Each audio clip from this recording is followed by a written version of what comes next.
श्री, मेरे को एक क्वेश्चन था। हाँ अ, जी, प्लीज। हाँ जी श्री, सो भजन क्लबिंग आजकल काफी ही ट्रेंड कर रहा है। And my brother listen to someone, and मैंने उनको ये बोलते हुए सुना कि ये बिल्कुल भी आध्यात्मिक नहीं है। उन्होंने बोला एंड ये गलत है बिकॉज ये मनोरंजन है बस। सो इसमें आपका क्या पॉइंट ऑफ व्यू है? Bhajan clubbing is an intelligent celebration. And you know, before I come to the adhyatmic part, the spiritual part, let us begin with the beginning. What is happening? People are celebrating, correct? They are dancing and singing, correct? What you expect them for celebration, for dancing and singing? You want them to go to the bar and club. Do you see? You must have seen the environment in a bar and club. Have you not seen? If you have not seen, let me tell you. लाल लाल रोशनी चल रही है, इतनी बड़ी बड़ी बोतल दारू की आती है, और हर बोतल पे जोरदार सेलिब्रेशन होता है, चाहे वो किसी टेबल पे आई हो। बिकॉज जो बार चला रहे हैं वो चाहते हैं कि और दारू बिके। और एक टेबल पर दारू आई, उसको पूरे जगह का अगर सेंटर बना दिया, तो आपको कॉम्प्लेक्स होता है कि मेरे को सेंटर, मैं तो सेंटर ऑफ अट्रैक्शन नहीं बना। फिर आप भी दारू की बोतल मंगाते हैं या खाब लेते हैं कि जब अगली बार आऊंगा बर्थडे पे तो आई ऑल्सो ऑर्डर। तो all that stuff happens, right? अच्छा चलो, ये भी जहां नहीं, म्यूजिक जो बज रहा है उसमें लिरिक्स क्या है? वो चोट कहाँ कर रहा है? आपको मालूम है वो म्यूजिक चोट कहाँ कर रहा है? वो आपके उस सेंटर पर चोट कर रहा है जहां से लस्ट उठती है। तो क्या आपको नहीं लगता वहां पूरा लस्टफुल माहौल होता है? छोटे कपड़े पहनकर, आई डोंट माइंड कौन से कपड़े पहन रहे हो आप, बट छोटे कपड़े पहनकर सिडक्टिव मूव्स किए जा रहे हैं in the name of dancing.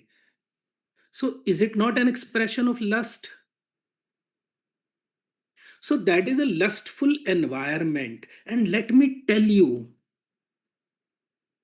who is responsible for our youngsters going there?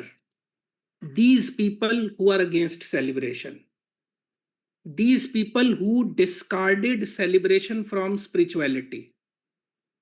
अरे अध्यात्म ऐसा होना चाहिए कि व्यक्ति फिल्म छोड़कर, जैसे आप दौड़ते हुए जाते हो सिनेमा के लिए, दौड़ते हुए जाते हो कंसर्ट के लिए, दौड़ते हुए जाते हो खाना खाने के लिए रेस्टोरेंट की तरफ, अरे उससे ज्यादा गति से दौड़ते हुए आप आध्यात्मिक कार्यक्रम में आओ।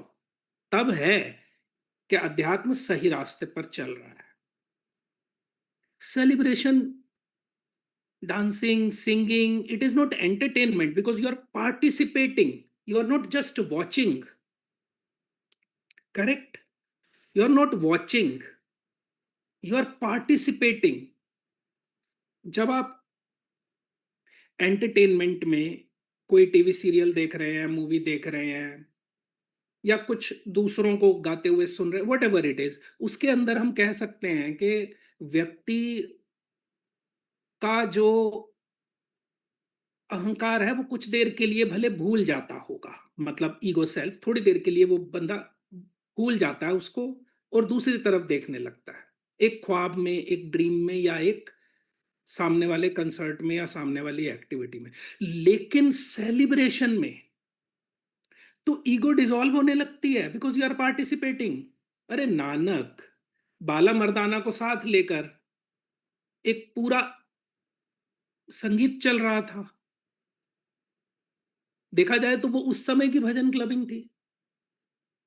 And please don't mind the word clubbing because it seems very like low kind of word के भाई ये तो भोगियों का अड्डा, उस तरह की चीज। क्लब और अध्यात्म में मतलब कोई कनेक्शन नहीं बैठता कि कोई अध्यात्म की किसी चीज में क्लब वर्ड यूज हो। लेकिन इनविटेशन के लिए कितना बढ़िया हुआ ना। आप बरसों से बुला रहे हैं, मंदिर आ जाओ,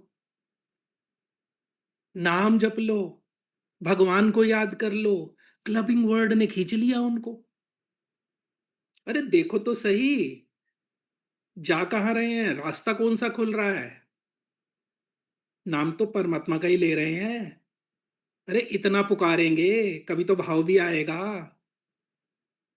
समझ रहे हो? और जरा कल्पना करो आप, अगर सच में परमात्मा कहीं बैठा हो और बहुत सारे लोग हों जो उसे चाहते हैं, आप पाना चाहते हो, या वो खुद, अच्छा तो अब उसमें लटके हुए चेहरे, बिल्कुल दाढ़ी फाड़ी, ना सवार रखी है ना कुछ, उसको कोई स्थेटिक से लेना देना नहीं है, बिल्कुल थके हुए, बिल्कुल थके हुए, निचुड़े हुए, चूसी हुई गिट्टक की तरह लोग आ रहे हैं, बुड्ढे ठट्टे,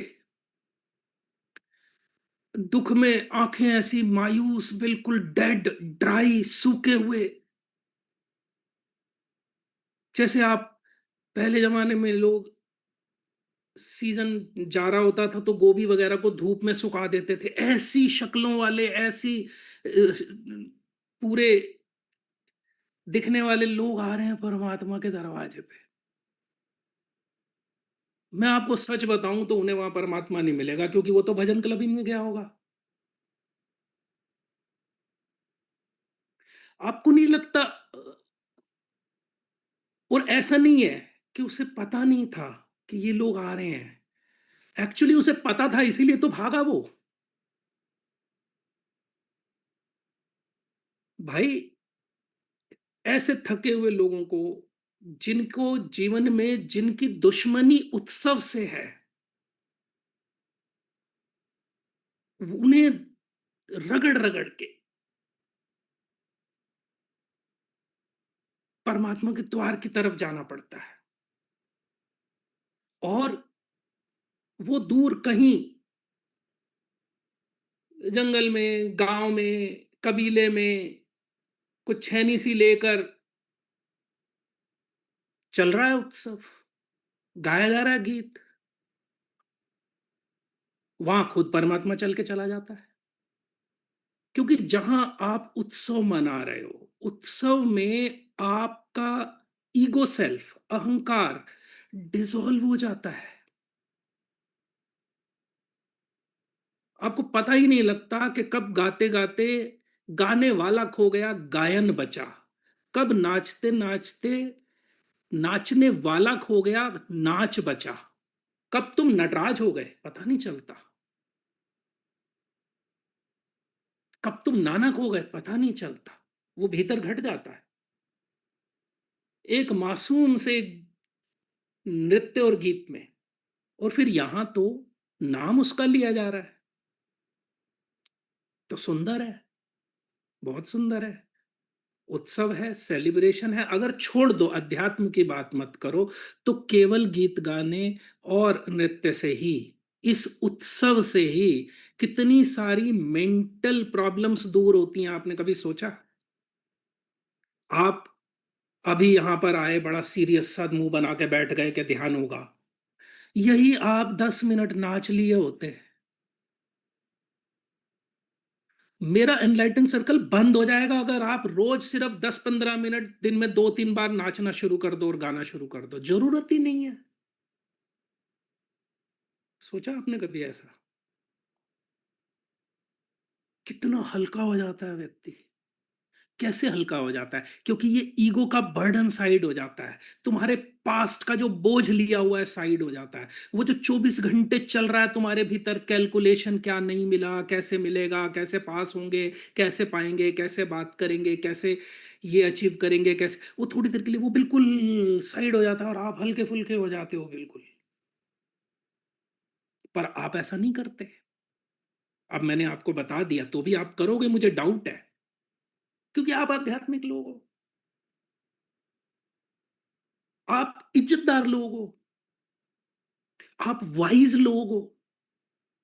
जैसे वाइज होना और लाइट हार्टेड सेलिब्रेटिंग होना, ये दो ऑपोजिट चीजें हों। भाई विजडम होना, बहुत इंटेलिजेंट होना, समझदार होना, प्रज्ञावान होना, और उत्सव में होना, उत्सव मनाना, खुल के हंस लेना, खुल के नाच लेना, गा लेना, ये ऑपोजिट कैसे हैं, क्यों हैं? क्या आप ये कहना चाहते हैं कि एक इंटेलिजेंट वाइज व्यक्ति डांस नहीं कर सकता?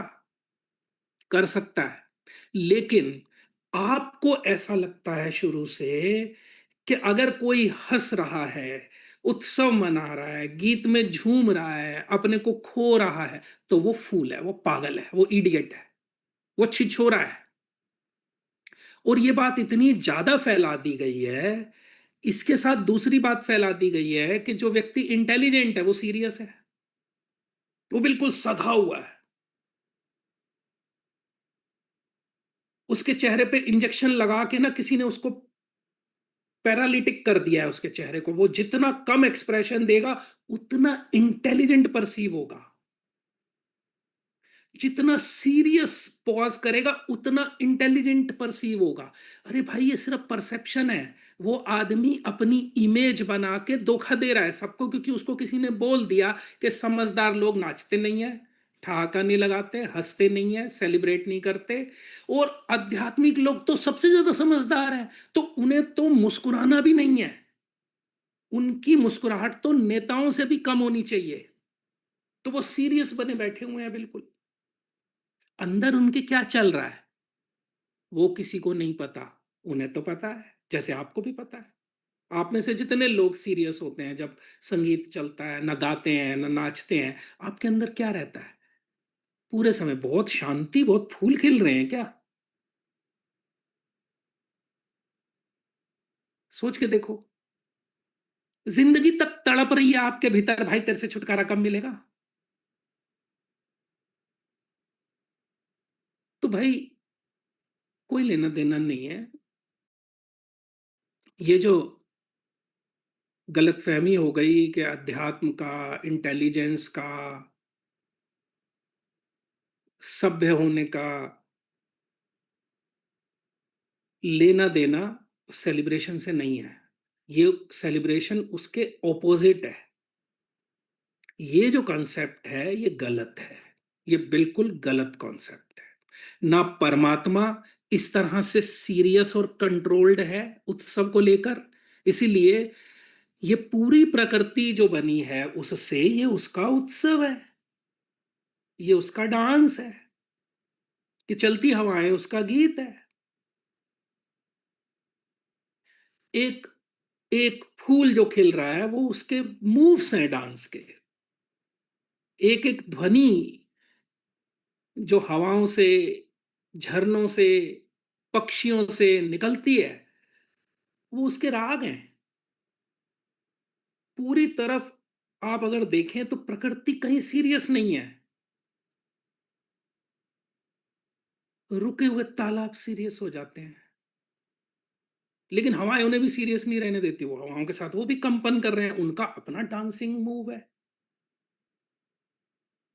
पूरा अस्तित्व, पूरी प्रकृति परमात्मा की देह है और सेलिब्रेट कर रही है, क्योंकि परमात्मा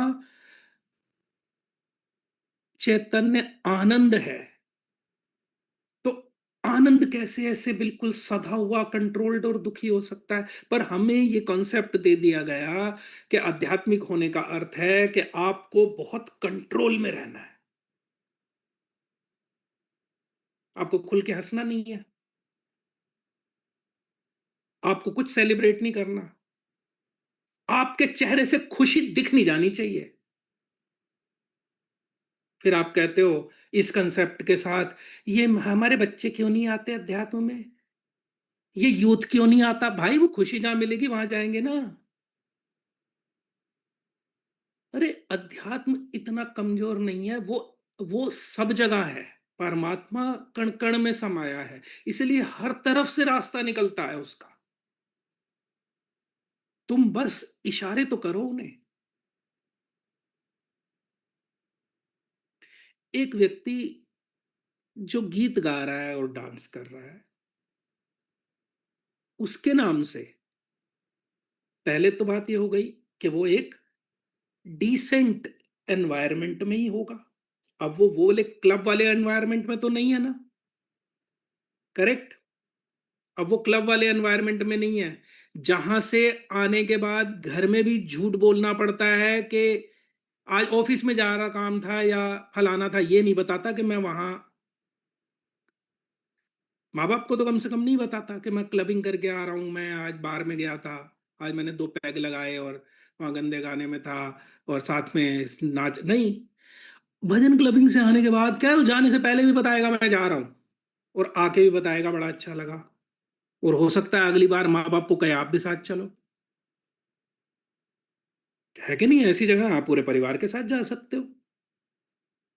और अच्छा ही है पूरा परिवार भजन क्लबिंग में जाए ना, घर में बैठ के एक दूसरों की शक्ल देख देख के जो वो ऑकवर्ड साइलेंस होता है, क्योंकि इतने इश्यूज चल रहे हैं भाई, इतने इश्यूज चल रहे हैं, कोई बोले और फटेगा। तो इसलिए जब आप उत्सव मनाते हैं, आपकी ऊर्जा ट्रांसफॉर्म होती है, नहीं होती क्या? अभी करके देखो, कभी बहुत तनाव हो रहा हो तो बस कोई अच्छा सा संगीत लगा के जिसमें अच्छी हैवी बीट हो, डांस कर लो 5-7 मिनट, सारा क्रोध वहीं निकल जाएगा, ट्रांसफॉर्म हो जाएगा सब। अरे ओशो ने तो यहां तक, इस एक्सट्रीम तक गए कि अगर किसी की मृत्यु भी हो जाए तो सेलिब्रेट करो, क्योंकि तुम मातम मना सकते हो, क्योंकि किसी अपने की मृत्यु में एक भीतर से दुख जागता है, ट्रॉमा जागता है। वो दुख और ट्रॉमा ऊर्जा है, सभी कुछ ऊर्जा है जीवन में। वो जो ऊर्जा है, अब उसे आप और दुख पैदा करने में लगाओ, या जोरदार कीर्तन कर लिया, डांस कर लिया, नाच लिया, तो वो ऊर्जा उसमें लग गई और तुम्हें शांति दे गई। भाई ये डांसिंग, सिंगिंग, सेलिब्रेशन एक क्रिएटिव हीलिंग कैथारसिस है।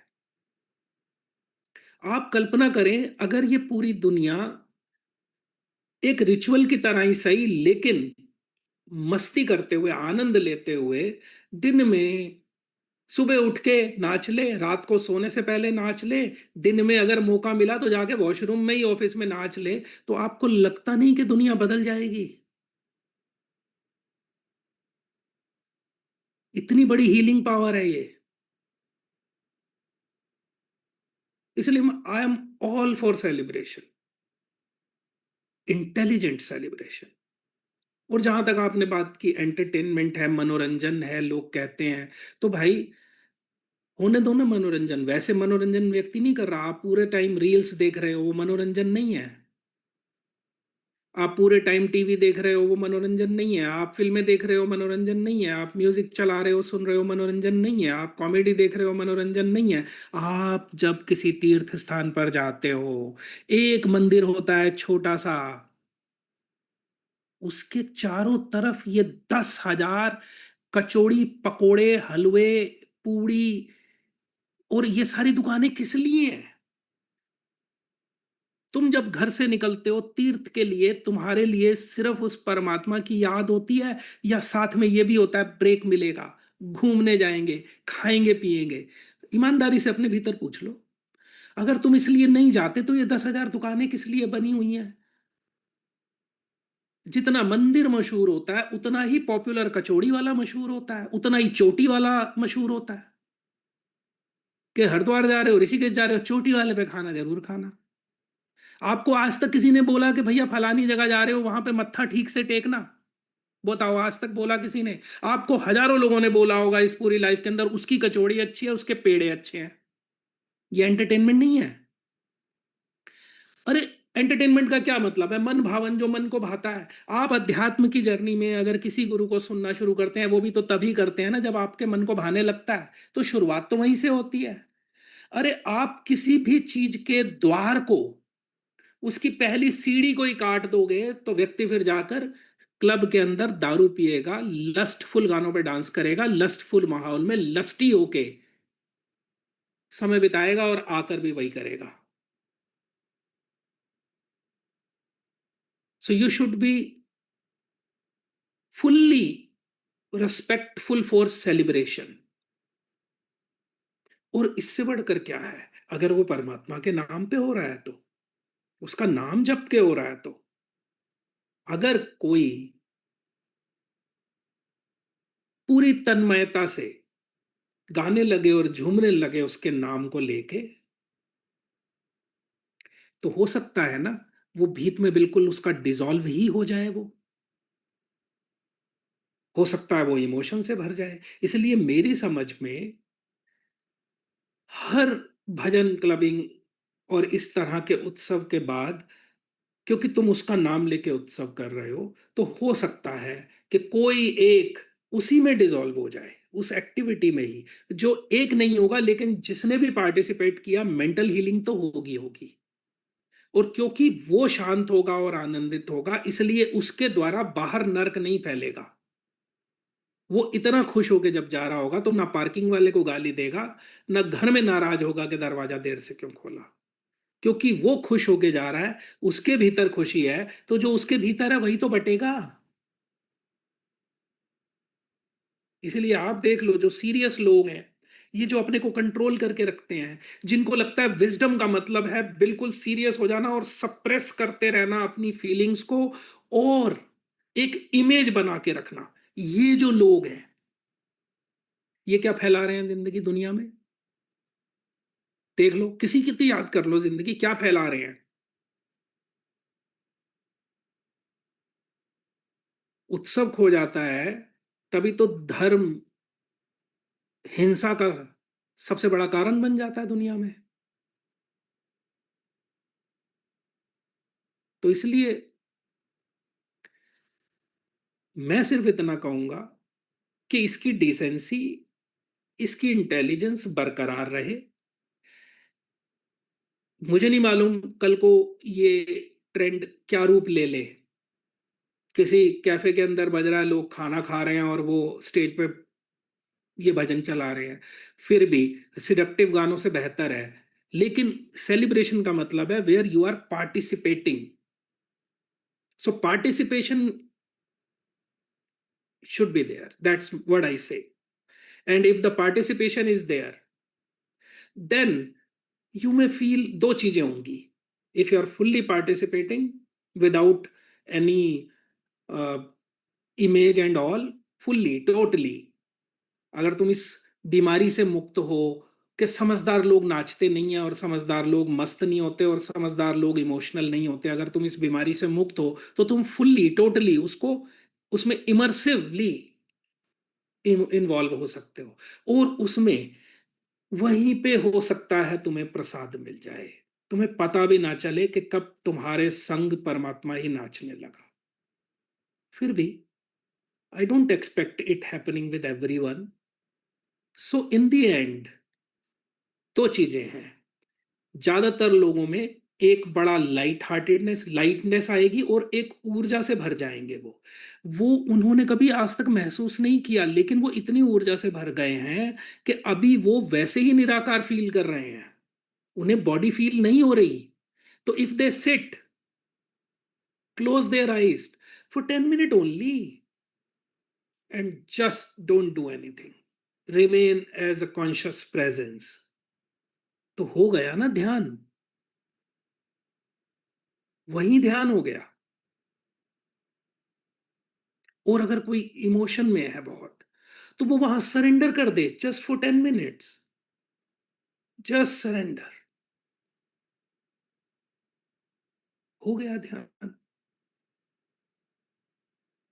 So it is a beautiful invitation. It is a it is an excellent doorway. It was long awaited कि अध्यात्म में उत्सव को जोड़ा जाए. मेरी समझ में इट वॉज ऑलवेज देयर. लेकिन जिन लोगों ने किताबें पढ़ ली और संसार को ना कह के और सब त्याग के बिल्कुल सीरियस हो गए, अनजाने में उन्हें लगा कि लाइफ में इन्वॉल्व ही नहीं हो रहा होना। तो वो एक ट्रेंड ही चल गया, फिर रेस्पेक्ट ही उनको मिलती थी जो सीरियस होते थे। नाचने वाले और हंसने वाले बंदे को, जो अपनी मस्ती में नाच रहा है या हंस रहा है, उसे तो कोई रेस्पेक्ट नहीं देता, प्रोवाइडेड वो बच्चा हो। इसीलिए जीसस ने बोला बच्चों जैसे हो जाओगे तो प्रभु के राज्य में प्रवेश हो जाएगा। बच्चे नाचते हैं पूरी मस्ती से। और क्यों परमात्मा दौड़ा चला आएगा, मैंने कहा क्योंकि परमात्मा तभी तो दौड़ा आएगा ना, जब वो देखेगा कि मेरे बनाए मेरे दिए जीवन को ये सेलिब्रेट कर रहे हैं। Because celebration is gratitude. आपके मुंह से बोले गए शब्द थोथे हैं जब आप कहते हो प्रभु धन्यवाद तूने इतना दिया, जब तक आप नाचते नहीं हो, क्योंकि नाचने में तो बोलने भी नहीं पड़ता। नाचने का मतलब है existentially expressing the gratitude for this life, for everything. So it is an expression of gratitude, celebration. So do celebrate. Don't miss an opportunity to celebrate. Don't be serious. Seriousness is sickness. And you have to look into yourself if you are against it, and you have to look into the person who is against it. Then you will find क्या reason है, किसी को उत्सव बुरा कैसे लग सकता है। जब कोई चीज आप करना चाहते हो और कर नहीं पाते, या आपकी अधूरी रह जाती है और आपको लगता है अब तो ट्रेन निकल गई, तब दूसरों का उस ट्रेन पे चढ़ना भी बुरा लगता है ना। फिर जो चीज आपको ना मिली हो लेकिन आप चाहते हो और दूसरों को मिल रही हो, तो वो बुरी लगती है ना। तो अंगूर खट्टे हो गए तो दूसरे खाते हुए भी बुरे लगते हैं। और ठीक है ना भाई, जिनको नहीं करना सेलिब्रेट ना करो। तुम कंडेम क्यों कर रहे हो? तुम ये देखो ना, ये सेलिब्रेट करने वाले तुम्हें कंडेम ही नहीं कर रहे। उन्हें लेना देना ही नहीं तुमसे। उन्हें कोई लेना देना नहीं है। तुम अपने बिना नहाए धोए पड़े रहो, जहां बबूत लगा के पड़े रहना है जाओ तुम। जबकि तुम्हारे महादेव नाच रहे थे। करेक्ट है कि नहीं? सो भगवान कृष्ण देखो, एक हंसता हुआ धर्म, एक नाचता हुआ धर्म, एक गाता हुआ धर्म, संगीतपूर्ण उत्सव है पूर्ण रूप से। उनके पूरे बीइंग को देखो, the way he is presented himself is an ongoing celebration. And what is there to be serious? Seriousness is an symptom of ego. और उन लोगों को निश्चित रूप से ट्रीटमेंट की जरूरत है जिन्हें नाचते हुए, हंसते हुए, गाते हुए परमात्मा का नाम लेने वाले बुरे लग रहे हैं। That's my point. बाकी तुम्हारी मर्जी, ये तो मेरा ओपिनियन है ना। सबकी अपनी अपनी समझ है और सबको स्वतंत्रता है अपनी अपनी समझ से जीने की और अपनी अपनी समझ के हिसाब से फैसला करने की। This was my way. This is, I am all for celebration. Correct. आपको भी अपनी बहुत सी सोच बदलनी चाहिए। जो हंस नहीं सकता, नाच नहीं सकता, गा नहीं सकता, वो तुम्हें क्या देगा? सीरियसनेस, हैवीनेस, तनाव, टेंशन, ईगो का ये सारा बोझ, ये सब छोड़ने आए हो ना। फिर छोड़ो, उत्सव मनाओ। क्योंकि अध्यात्म महा उत्सव है। और उत्सव परमात्मा के होने का ढंग है। जब तुम उत्सव में होते हो, तुम उसके करीब होते हो। तो आज के लिए तो इतना काफी है। धन्यवाद। Thank you.